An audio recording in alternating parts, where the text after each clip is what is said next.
Thank you, Mark, and thank you all for your welcome. Never entered my mind 30 years ago, in 1984, when I attended the annual meeting as a brand new FSA, that I would ever be standing here as your incoming president. So I started my career as an actuary in South Africa under the UK system. And upon moving to the States, I retook many of the SOA exams since we did not have mutual recognition we now have with the UK-based Institute and Faculty of Actuaries. My priority was to re-establish my actuarial career in the US, as well as provide for a new and growing family. However, I always made time to be actively involved as a volunteer at the SOA and other industry and professional organizations. This has included many leadership positions, which greatly added to my professional development, and I believe were a major factor in a successful and rewarding career as an actuary. I am honored and delighted at this new opportunity to give back to the profession, to the SOA, and to both existing members and to the future generation. I would like to thank my family for their support, my lovely wife Sharon, and my wonderful kids, Marissa, Leora, David and his girlfriend Lainey. All have busy work lives, and only Leora could not be here today. The theme of our conference is Together We Progress. And I would like to acknowledge those who, together with me, make up the leadership team, a committee of our board which oversees the SOA's operational initiatives. First, I would like to thank Mark Friedman for guiding me through my year as President-elect.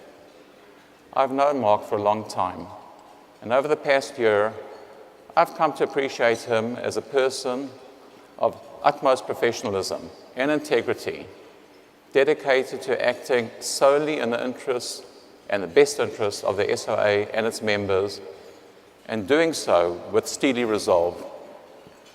I now regard Mark as a dear friend. Like Mark, I would like to remember as well the contributions of our dear friend Brad Smith, our penultimate president, who passed away, as Mark mentioned, suddenly 2 weeks ago. Likewise, I've known well and come to respect and enjoy working with the other leadership team members, Jennifer Gillespie, outgoing Secretary-Treasurer, Craig Reynolds, incoming President-elect, Tanya Manning, past President, Susan Pantelli, incoming Secretary-Treasurer, and Greg Heydrich, SOA Executive Director. Will the leadership team please stand?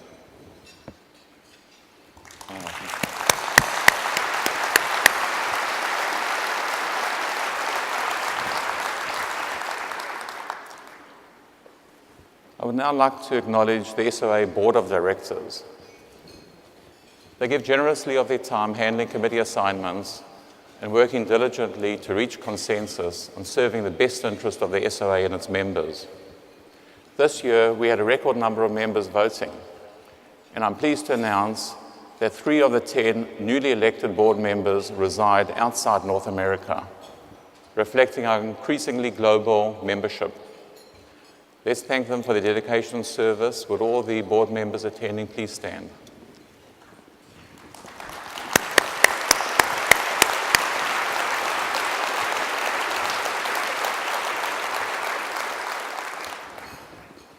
I would like to thank the section leaders and the members who actively participate. Sections provide networking communities for practitioners with common interests and serve a valuable role in research and education. This year, our 20th section, Modeling, was established and reflects the growing importance of ever more sophisticated financial modeling as we move towards principle-based financial reporting and solvency regimes. Finally, I would like to thank our thousands of volunteers who donate many hours of meaningful professional service to the SOA. The SOA is a volunteer-driven organization. It's also a major educational institution, and volunteerism is what enables us to offer a prestigious professional credential at a tiny fraction of the cost of graduate school. We are true meritocracy. The SOA's door is open to anyone with the will and the intellect in North America and worldwide. It may surprise you that we currently have 37,000 candidates in our education system, and that more than 20% of these candidates reside outside North America.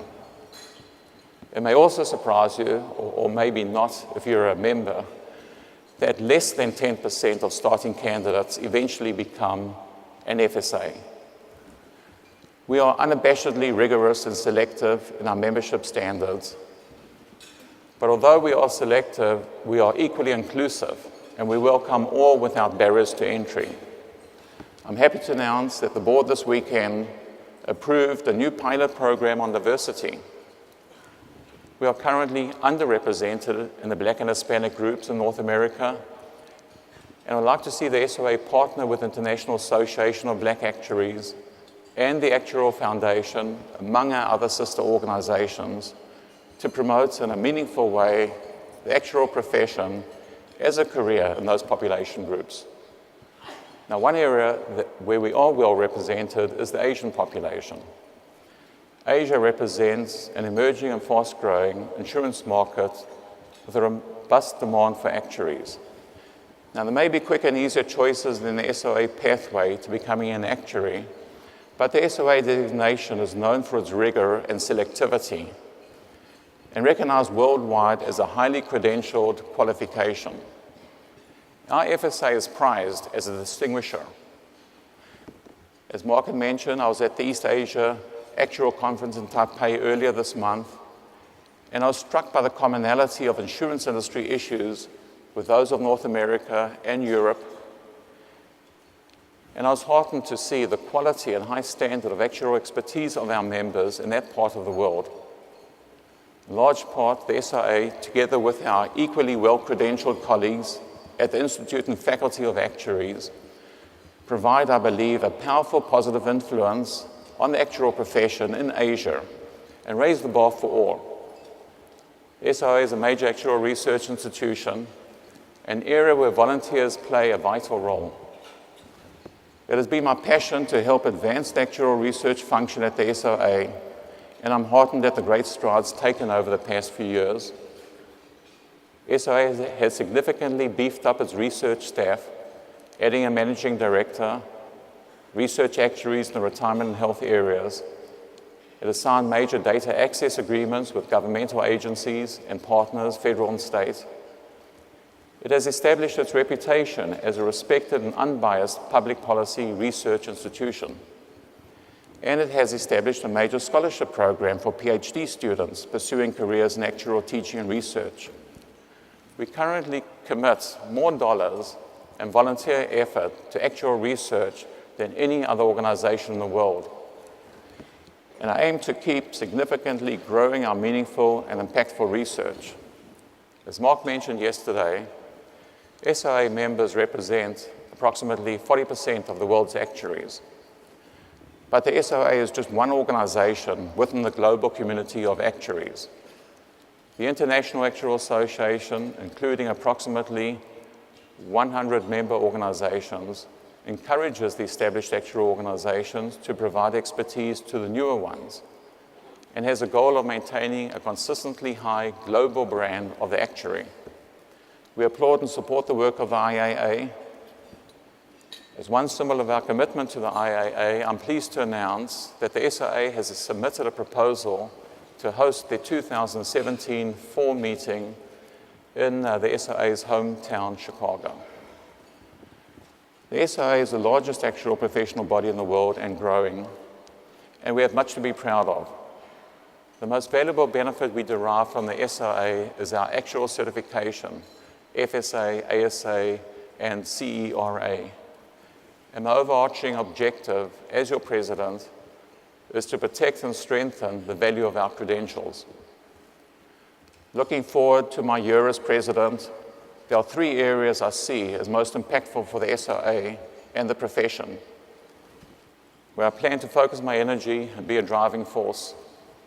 First, we need to stay current and relevant. There's no excuse for lagging current best practices or being less than fully effective in meeting today's challenge. We live in a world of accelerating change. The age of computers and the internet brought us new technologies at nanosecond speed. But that's old school. The digital revolution with its mobile connectivity and live data streaming is the new paradigm, and its new buzzwords are big data, data analytics, and predictive modeling. Second, we are a global profession and need to be properly prepared in this role. The actual profession is global. Businesses we consult and work in are often multinational, cross borders. Regardless of your current employment and location, everyone here is operating in a globally connected world. The SOA needs to be global, both in a geographic sense and global in covering all areas of actuarial practice. Third, we need to be responsive to societal issues.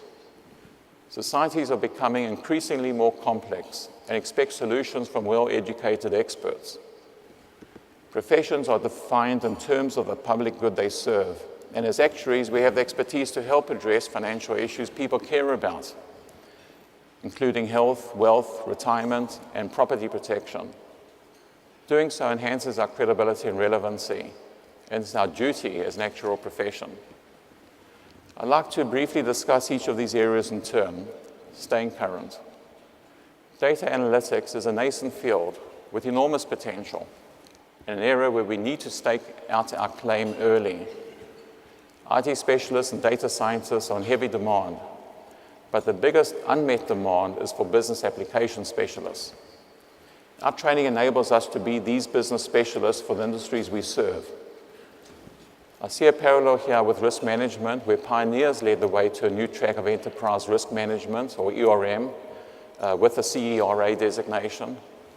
So we need to leverage the work of our pioneers in data analytics to be broader, to our broader membership.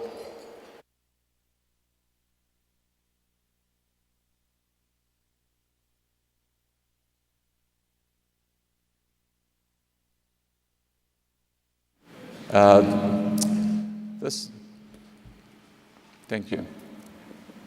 This year, the SOA began a new strategic initiative, the Learning Strategy, aimed at developing our future for actuarial education and credentialing. The Learning Strategy is not another look at university accreditation or an exam exemption system. Instead, it is intended to identify best practices in adult education now and in the foreseeable future. One aspect of this review is the continually evolving role of the actuary, with de-emphasis on technical and production skills as technology advances, and with emphasis instead on higher level professional work. Actuaries with ability to think strategically, act tactically, network and communicate will thrive. Business acumen and leadership skills need to move from nice to have to a core requirement. Turning now to globalization. The board just approved a new strategy for strengthening our commitment and value to our members in China. Concrete actions include targeted professional development events, joint research projects, and enhanced volunteer opportunities.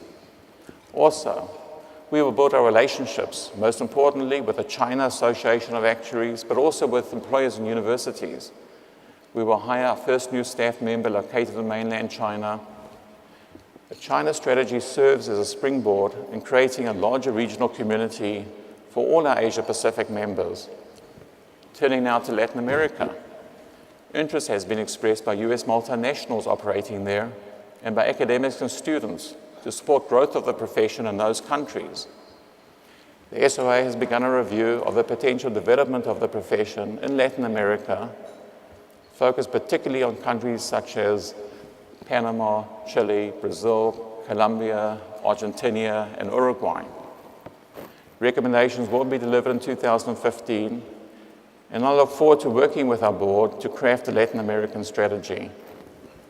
As you may be aware, the Institute and Faculty of Actuaries, one of our closest partners in the world, recently launched a Certified Actuarial and Analyst designation, which is a 3-year study and work diploma for those performing actuarial support functions. One target group for the CAA diploma is workers in countries with emerging insurance industries. The SOA has formed a task force to evaluate the implications of this for the SOA. As part of our globalization, our general insurance track is now in place, and we now offer a comprehensive syllabus in line with the actuarial profession of the rest of the world. I look forward to congratulating the first FSAs of this track in 2015. The Institute and Faculty of Actuaries has evaluated our GR track and found it acceptable for exam credit under our mutual recognition agreement, as it has for all our other tracks. And we are now working to get evaluation acceptance of this track by the US regulators. Finally, regarding the need for us to be responsive to societal issues, Mark Friedman spoke yesterday about the SOA's public policy research program to educate and inform the public and decision makers, and to do so in an unbiased, objective, and non-partisan way. Wherever possible, I'd like to see us leverage our resources by partnering with our other research-centered organizations, such as LIMRA or MRB Group, with government partners, such as the Pension Benefit Guarantee Corporation, our new Regulatory Research Advisory Council, or with other actuarial organizations, such as the Canadian Institute of Actuaries, the Institute and Faculty of Actuaries, the China Association of Actuaries, and the Academy. The SOA has many research activities already underway, but the opportunities for good new research are abundant, and I think there's more we can do. For example, our aging population is faced with planning for and managing the complex needs of retirement in a post-defined benefit world. Others are doing research here. Nobel economist Robert Merton is searching for simplified rules for individuals to manage towards units of income replacement rather than asset accumulation. In Canada, they are introducing enabling legislation for hybrid defined benefit and defined contribution plans. And in the UK, there's research into longevity and into behavioral aspects of plan participants. Other examples are in the area of national retirement systems, evaluation of the impact of the Affordable Care Act in the US, and in our new specialty area of general insurance, where we have just begun to work on research projects. I've covered a lot of ground in a short time. My intention has been to show you a few of the initiatives and programs the SOA is working on. Even more important, I've wanted to give you a view of my priorities and where I think we need to take our profession. As we pursue these priorities, I want to assure you as well that I'm reaching out to all of you, to our sister actuarial organizations here and around the world, and to all our stakeholders in a spirit of openness and cooperation. I want to work with you to move our great profession forward for the benefit of all our members and students, but more importantly, for the benefit of the public and the world in which we live. We have a lot to be proud of. We are members of the largest professional actuarial society in the world, carrying credentials that are a mark of distinction wherever actuaries work today. Our profession is respected, known for its integrity, rigor, and intelligence, and trusted to work on some of the most difficult issues facing humankind. The SOA is on the right path. We are protecting and enhancing the value of our brand and of actuaries globally. We are building on our members the skills that are needed today and in the future. We are a global organization and a global profession, offering our credentials in all parts of the world and covering all actuarial disciplines. We are the world's leader in actuarial research and are continually strengthening those capabilities. I'm excited about the challenges and opportunities ahead and ask you to join me in this work, and I thank you.